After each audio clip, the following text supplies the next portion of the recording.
Boom, and we are live in the next episode of umbraCoffee 139. Hi, Callum. How are you? Hey, Marcin. I'm good. How are you? I'm also good. I'm in my parents-in-law house again on the mobile internet. So if I will be interrupting, as usual, take care of that. But yeah, 139th episode, and we both decided to share an input message at the beginning this week. Yeah. What's the general purpose? Well, as I've titled this week's episode, "The Elephant in the Room." There's been some stuff happening in the community this week, and we want to address it. First, why we're even here, because a lot of people have asked us if we were going to talk about this week. Are we just a channel to promote Umbraco HQ and their work? Are we a channel to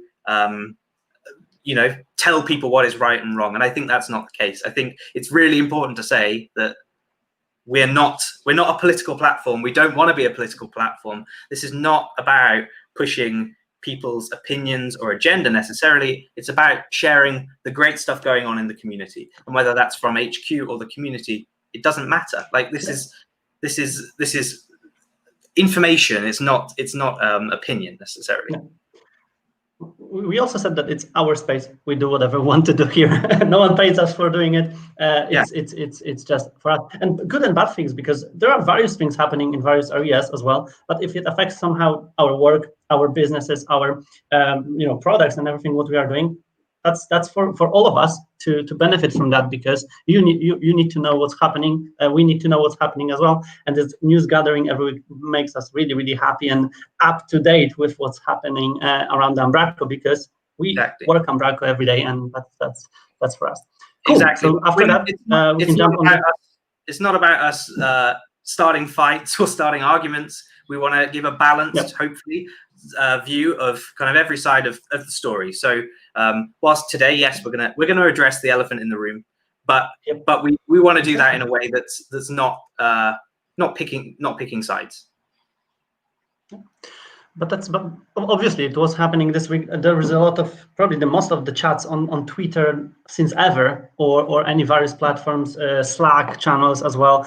Team started a series of blog posts with some points to be addressed, which could become better in Umbraco or the whole ecosystem and stuff like that. So let's start from this article, because Tim is on fire with writing new articles. It's article after article. We highlighted Tim last week as well, and this week he started from article which is titled "How Has Umbraco Turned into the Tourist Trap?" And it was followed up as well the day after, if I remember correctly, with the article with some ideas of how issues or things which were highlighted here by Tim, which were pretty solid points, which a lot of community people and also Umbraco people knew or saw or were aware of, but it brought a lot of discussions and some follow-ups as well, right? Yeah. So this is an article calling Umbraco, the project and the company, out for some of the things that Tim and others don't feel too happy about in the community. And these are complaints that I think have been around a long time. These aren't just suddenly things that happened over the weekend. Exactly. These are grievances that people have had for a long time. And I think every single point that has been raised are valid points. Whether they were raised in the right way is another question. But I think every single thing that's been said has an element of truth to it. And I hope that Umbraco HQ have seen that. Whilst we're here, how about we just break down the key points that were raised in the article, which is largely around commercial offerings from Umbraco HQ, largely around the direction of core, and then the future of the product. I don't think there's anything wrong with Umbraco HQ making money, and I think we all agree with that. But I think the complaint is about how maybe some of the same level of care and love that we put into our project isn't maybe put into some of the commercial offerings, and then that kind of tarnishes the Umbraco brand a bit. Plus there was an aspect of community activity and visibility outside, which was then addressed by Dave as an opposite side, because Dave is pretty inside of the teams and also community for recently, and he didn't agree with this point, but also shared his ideas about other points on the agenda. And it really went into really nice discussion. A lot of partners, people, and key community members decided to share their ideas, which we always said on every umbraCoffee that is very helpful for all of us, even if there are the worst opinions ever about anything or things like that, because it brings things to attention. It's open eyes on various things, and if it replicates, it still remembers that there are things which needs to be addressed maybe sooner or later, swapped in the kind of plans or roadmaps and stuff like that. So it was good, and they've titled his article "Let's Make Umbraco Great Again," which where is the screen?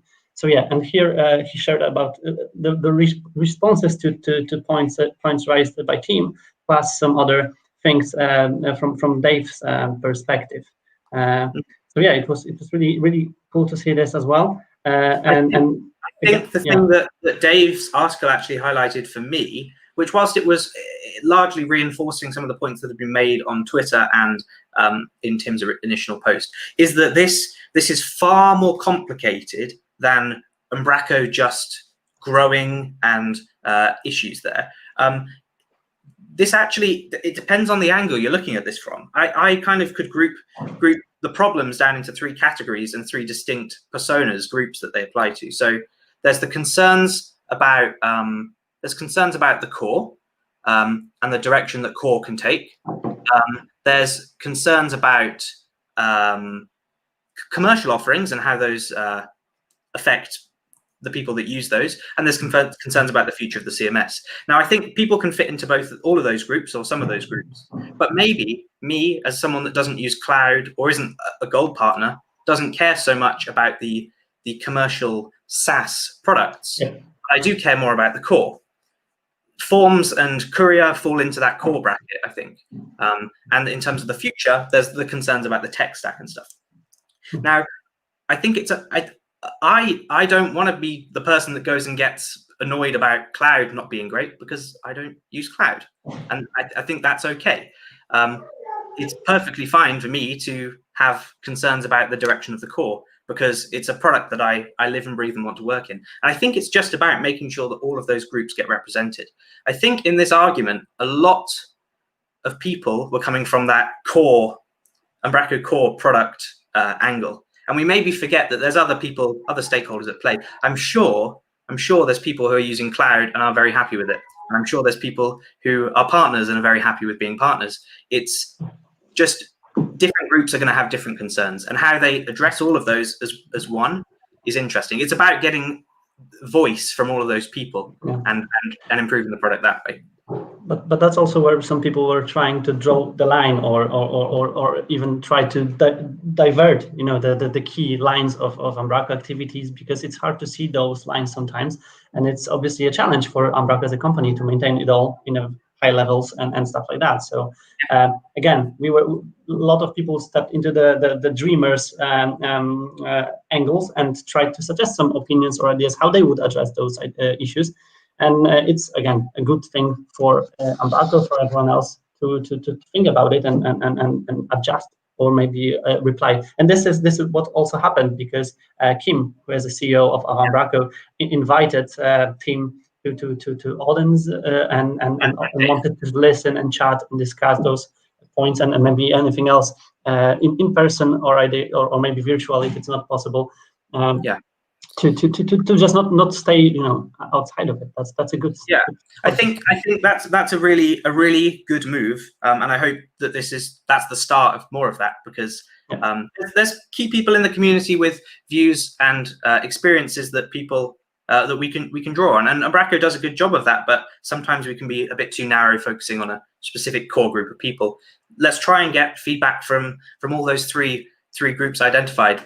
People like James South that have strong views on the project and where it should go from a .NET Core point of view. Well, we need to be getting his views, and people who've got strong views on the kind of more business-focused offerings, SaaS products, cloud, hardcore, the partners, get views from them as well. It's just a good sign to see that they are opening that dialogue up a little bit. It's progress. No one was saying that these articles were going to solve all the problems, and I think expecting them all to be solved instantly is totally unrealistic. There possibly some of these are going to require years of work. I mean, for full fairness sake, Tim used to work at Umbraco HQ and used to work on Umbraco Forms, and Umbraco Forms has always had problems. So Tim has previously been in a position where he could also influence it, but there's so many other things that go on and priorities and whatever. These things take time. So no one's expecting this to be solved straight away. Yeah, plus everyone is aware that all the software has issues and will have issues no matter what. And I just remembered the good message which I remembered from a retreat which we both attended one year. It was like, we can sit down here and think, discuss, drop our ideas, concerns and stuff like that, but without actions they don't mean anything, right? So it's again, we can all share our ideas, but if it won't be turned into some actions or addressed or even done, declined, even if it's like that, any action should happen, because without action, it's probably won't change anything. So it's for all of us here. Yep. We were discussing this before we went live, right? That actually, all the feedback's great if it's delivered in a friendly and constructive way with potentially actionable solutions. Then amazing. If it's kind of complaints and maybe not handled or received in a positive way, then it's very difficult to make progress. So I think, as I said, Tim's second post was really constructive and kind of was along the lines of Kim inviting him to HQ, and that's the angle that we need to be going down for feedback going forward. It's the way to make progress.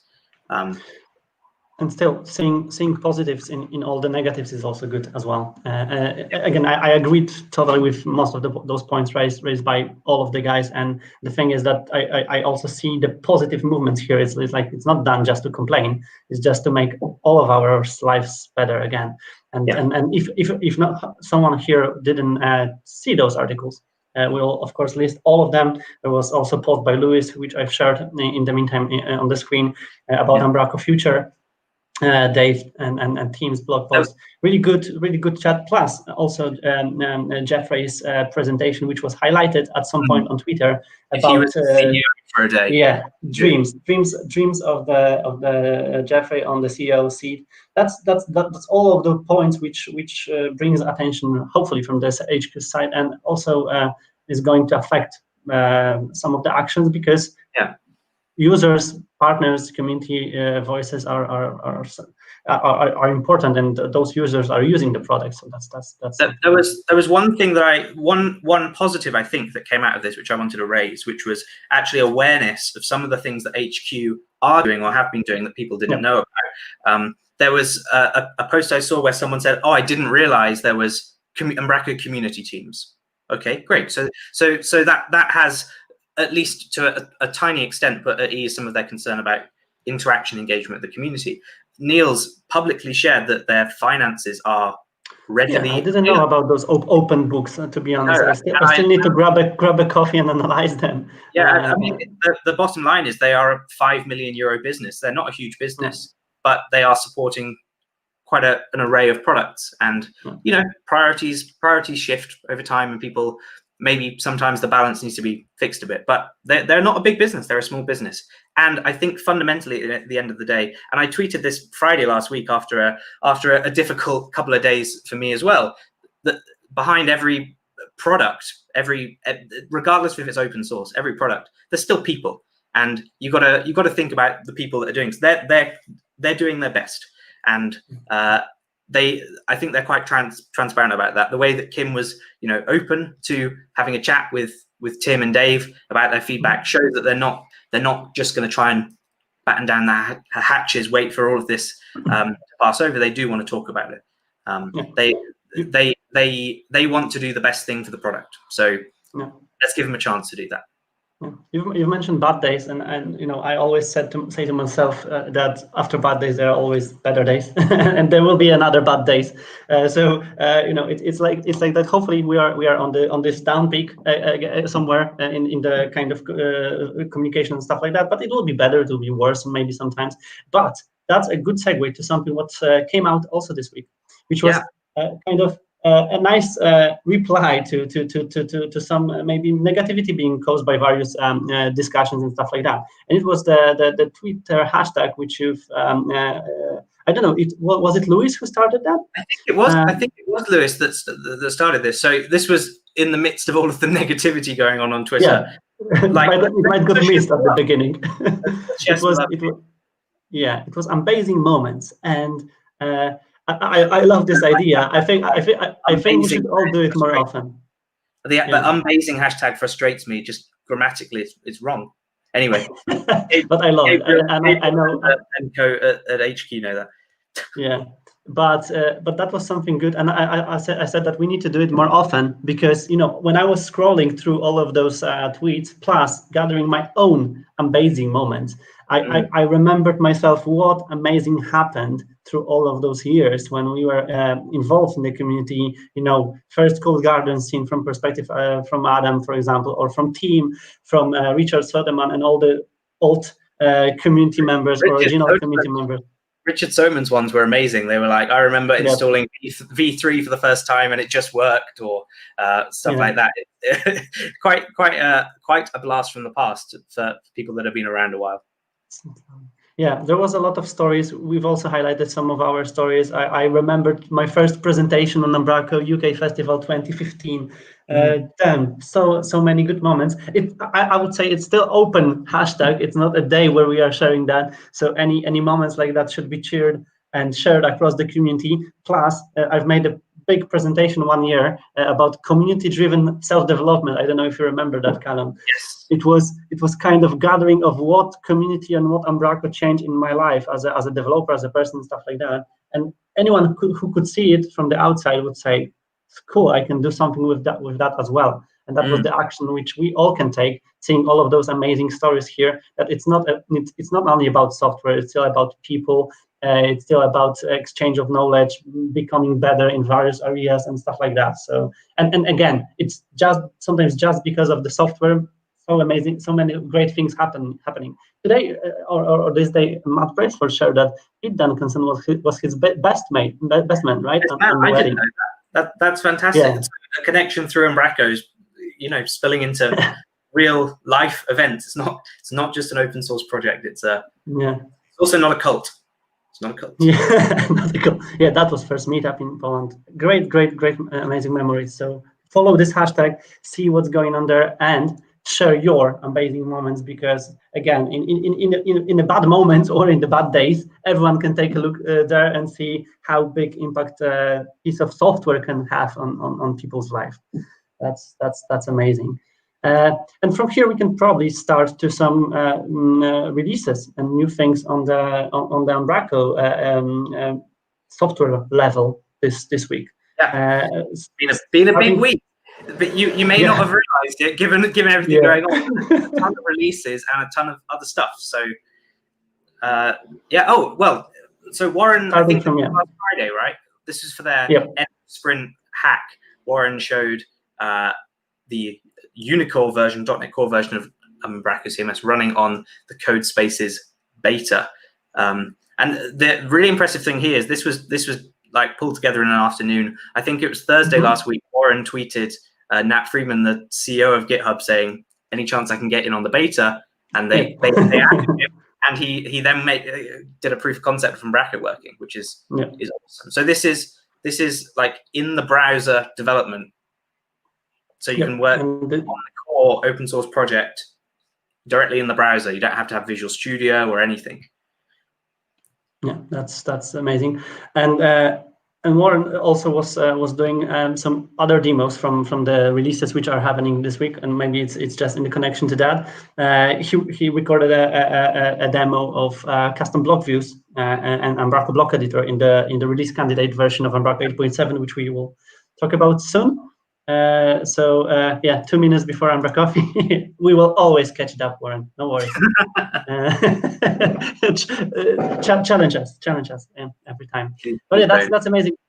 I've installed 8.7 yesterday. Maybe let's talk about 8.7 then, because it was released this week as a release candidate.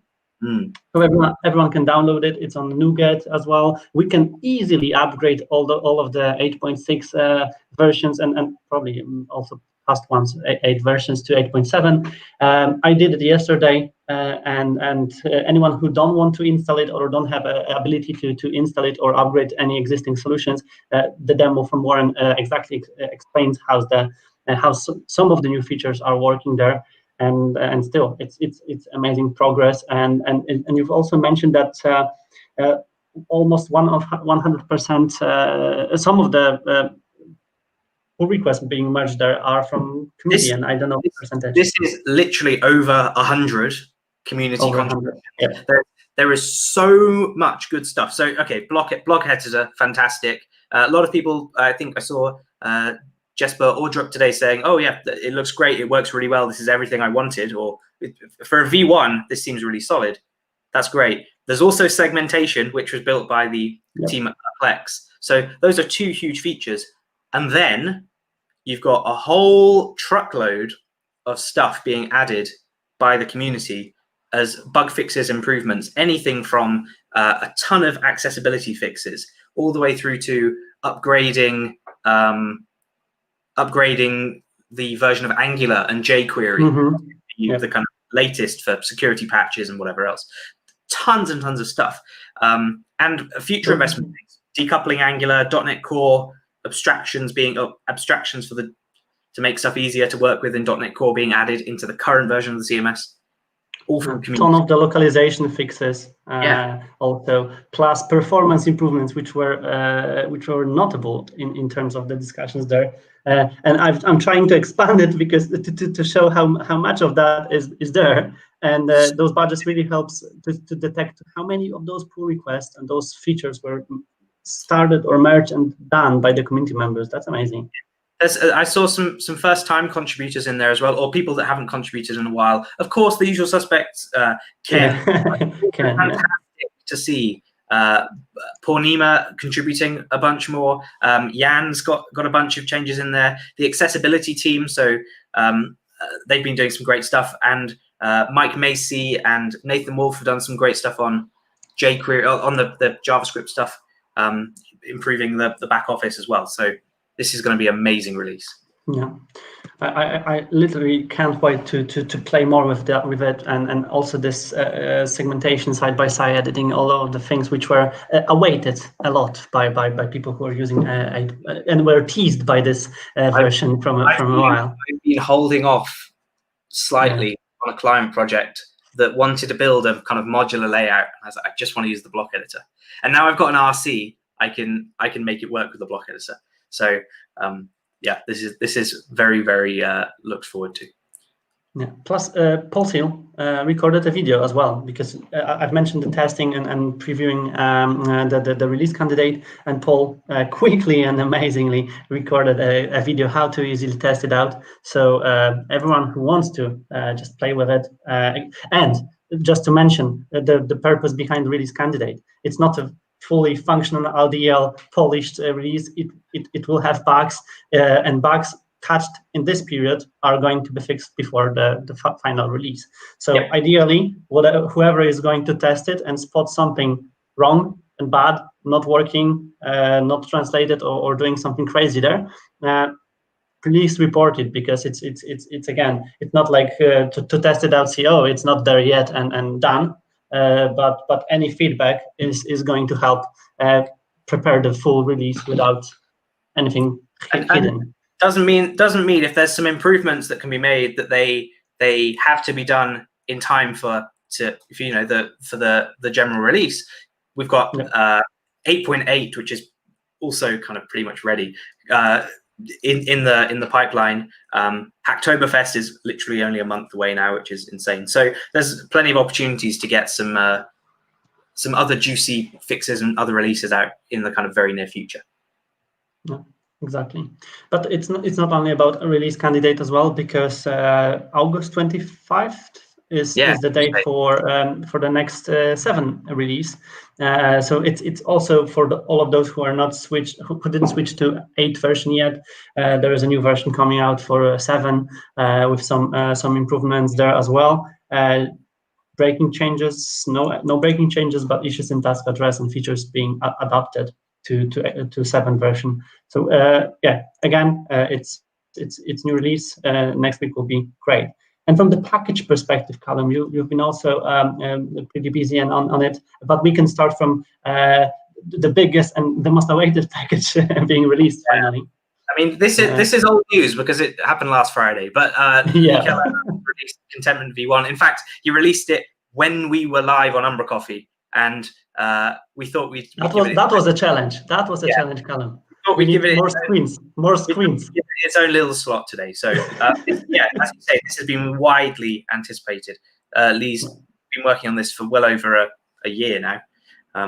So yeah, it's a bunch of handy data types, kind of U components-esque concept where you've got lots of reusable data types to make the back office awesome. And quite frankly, all of this should just be in core. It's really, really good. I really like this part on the repo README. It caught my attention, and I think from the open source perspective, it's really important to not, I would say, prove, but to show how much effort it costs to build something. It doesn't matter what it is. Up to June, yeah. unless the hours or the date hasn't been updated. So it's likely considerably more. That is a ton of work. Imagine if let's take an hourly salary, even on minimum wage, £10 or whatever.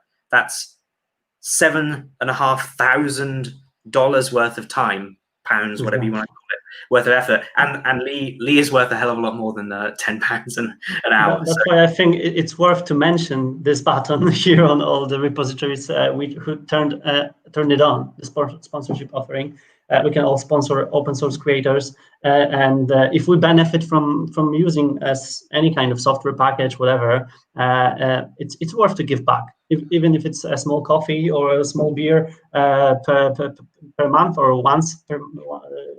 At all, it's more than nothing, and it helps. It helps even in. I said this earlier. There's people behind these projects. Lee built this for a bit of fun, but you're gonna find use out of it. So why not support the evolution of that project, and also support Lee for, if he finds himself with now having to catch up on loads of work because he spent so much time on this, he's not going to want to make another one.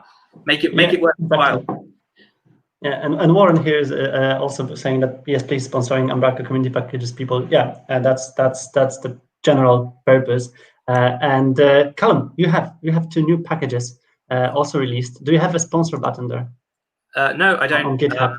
In fact, someone asked me this the other day, and I had never even considered that it would be something someone would want to do. So I haven't enabled it, but maybe I'll think about it. These are 2 old new packages.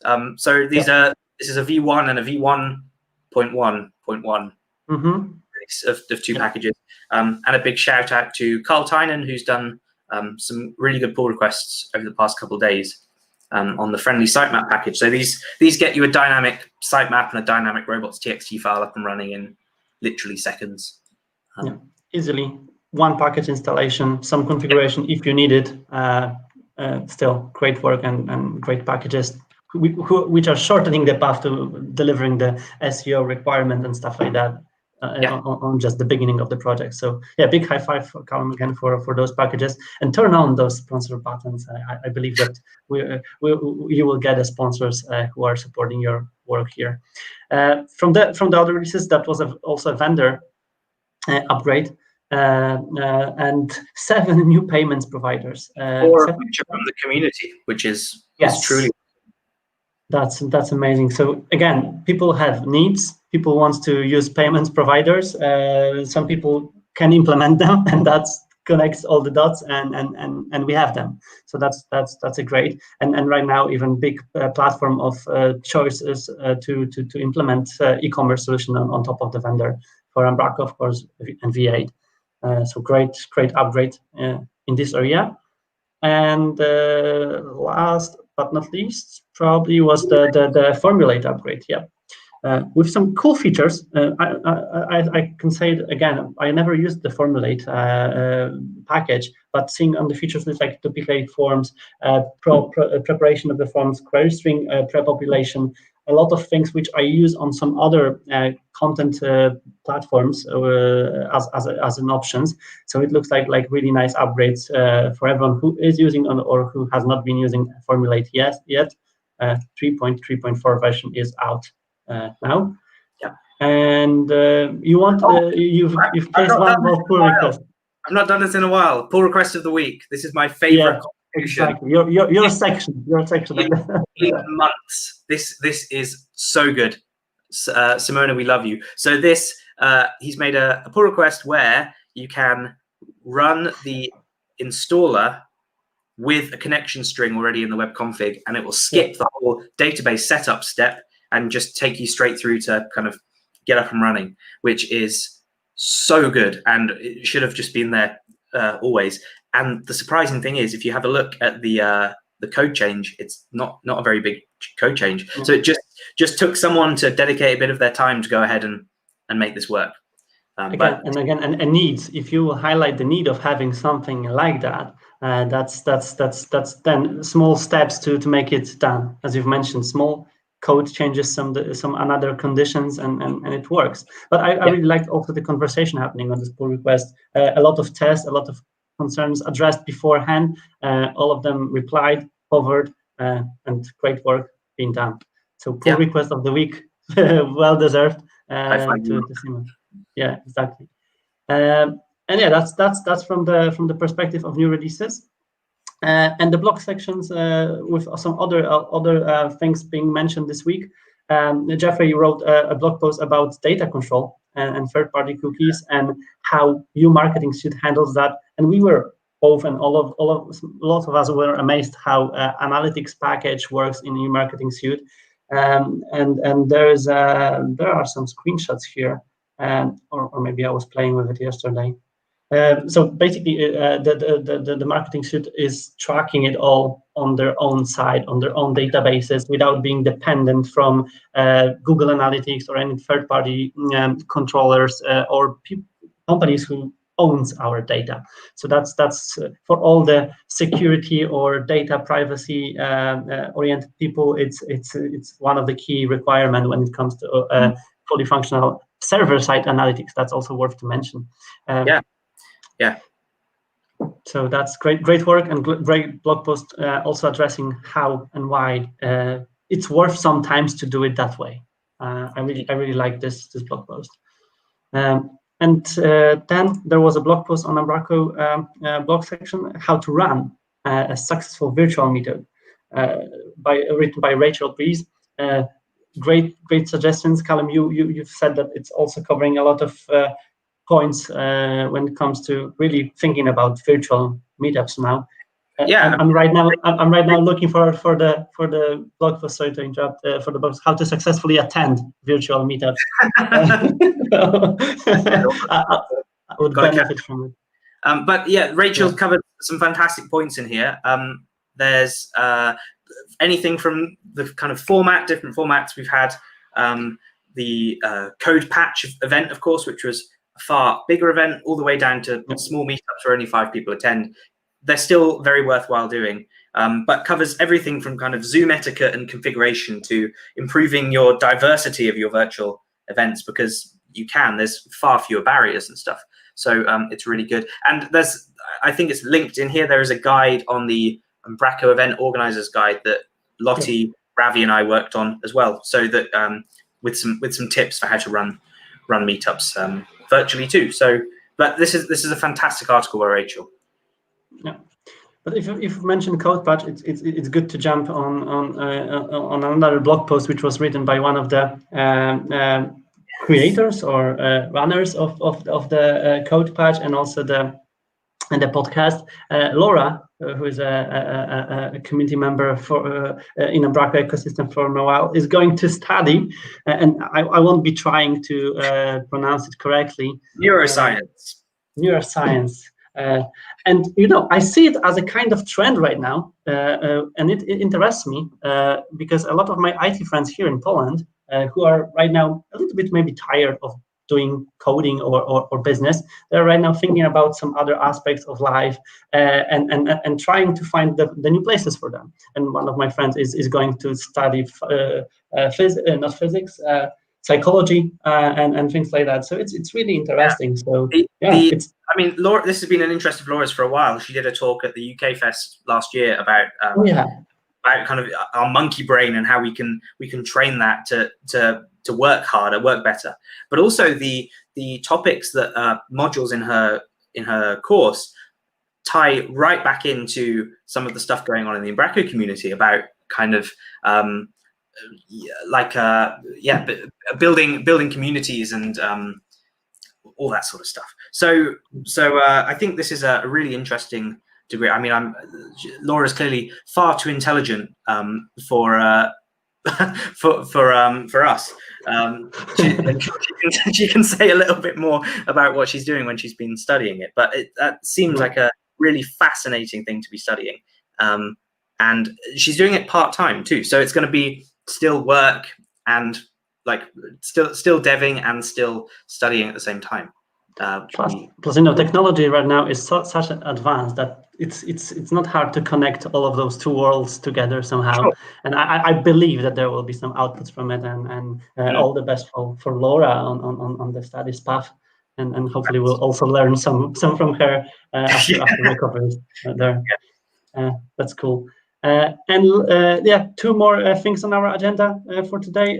3 new hires on Umbraco HQ being covered by blog posts and stories behind people joining the company this week.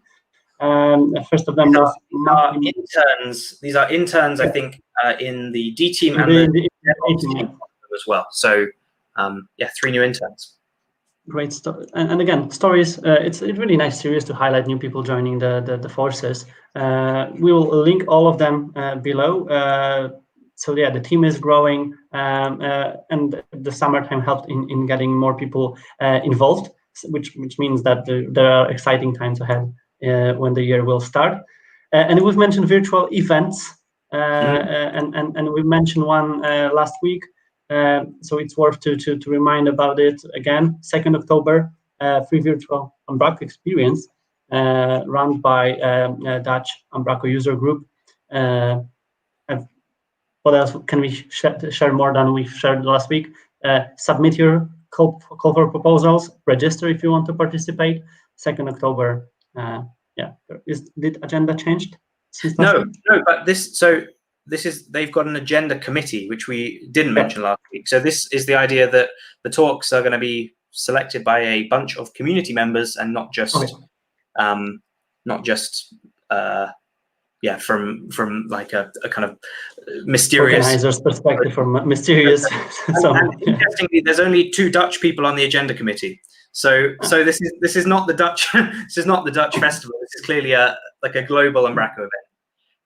Embracing all communities, which is great. That's awesome, and we all can't wait. I have it all in my calendar already, and this virtual event I wouldn't miss. Again, a lot of people were waiting for what's going on, for some announcements or information coming back from the community after this silent period of events being run online. And that's all from the perspective of Umbraco News. I will put out our magic box. Not much this week. Not the most silent week ever, but extremely busy week in all the areas. A lot of great discussions. I would say keep them coming, because again, I think this week was kind of really inspirational for a lot of on a lot of areas. A lot of people came out with great ideas. Let's implement them and make our lives better, even by 1% every day. Yeah, definitely. Yeah. So cool. Thank you all for being here with us today. Next week we have 140th episode. That's crazy. We're rapidly approaching 3 years. Yeah, that's amazing. Hopefully we'll be able to run it live, because that was one of the highlights I had during the amazing moments. The first live umbraCoffee. It was good. It was good. Having real people nearby, discussions, microphones, audience. Bob and Kevin joined us as well. Yep, exactly. That was amazing. Yeah, so share amazing moments. Like us, subscribe, follow, and comment on YouTube channels as well. We'll place the links to the resources below the video, and as usual, we'll join you here on the next Friday.